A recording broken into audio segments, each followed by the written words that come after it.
In today's video, I'm going to teach you how to edit a question and refresh the answer in the Perplexity iPhone app.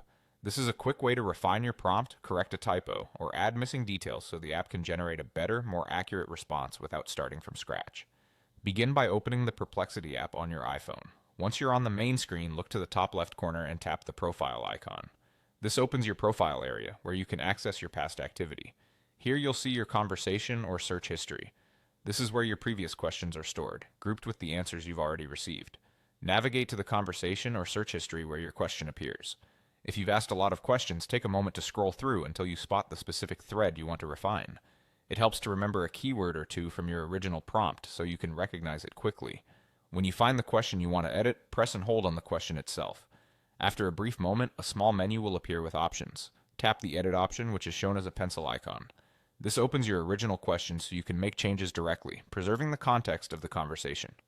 Use the keyboard to update your prompt. This is your chance to clarify what you meant, add constraints like timeframes or formats, or fix any spelling and grammar that might confuse the model. Small tweaks can make a big difference. For example, you might specify the goal, the audience, or the exact output you want. Keep your edit focused on the question so the app can regenerate the response in line with your intent.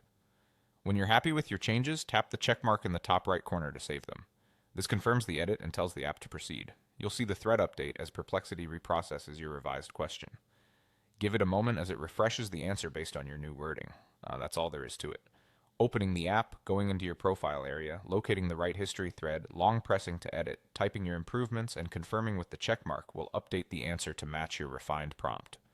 If you ever need to fine-tune results, this workflow keeps everything organized in one place and helps you iterate quickly without losing your original context.